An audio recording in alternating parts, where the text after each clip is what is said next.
สบายดีเอฟซีท่านผู้ชมทุกท่านเข้ามาส้มส่งบ่าวนม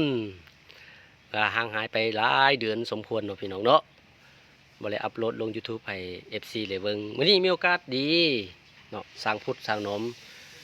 เลยเฮ็ดปืนยิงปลาไก่โยงเลยถ่ายให้ท่านผู้ชมเบิ่งน้อยนึงนะสำหรับปืนลำนี้เป็นเฮ็ดด้วยไม้ซักนะพี่น้องไม้ซักความยาวแล้วแม่นว่า60 เซนลำนี้นะ60 เซนเหมาะยิงปลาหน่อยตัวละ5 นิ้วตัวละ10 โลเลยสบายตอนนี้ว่าน้องก็หากระเซอร์สายเดียวเนาะมีกี่เซอร์3 สายเยอะสาย13 มิลเนาะแปซิฟิกเนาะนี่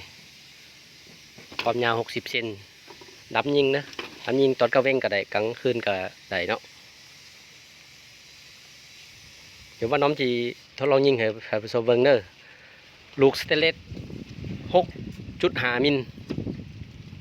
นี่ยิงพับ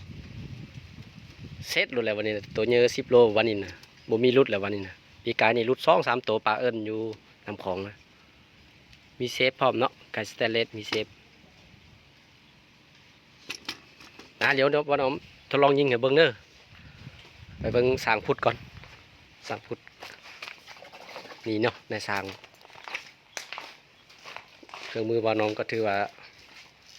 โบครบแล้วเนาะแต่มาหาอาจารย์พุทธเฮ็ดสวยลำที่2กำลังเฮ็ดลำที่2นี่ลำที่2กำลังเฮ็ด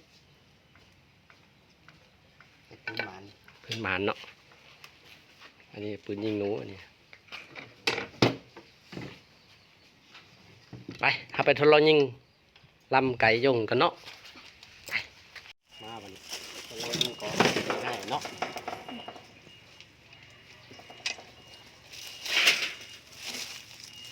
อยู่นั่นแหละหมกอยู่นั่นแหละ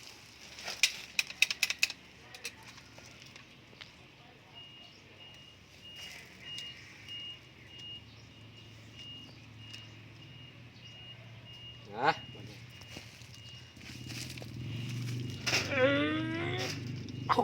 ความแข็งตัวละ3 โลนี่สบายสายเดียวนี่นะก่อนนี้นะ1 2 1 2 1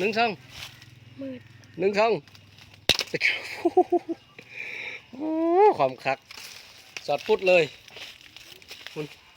ก็แค่สอดวาเลย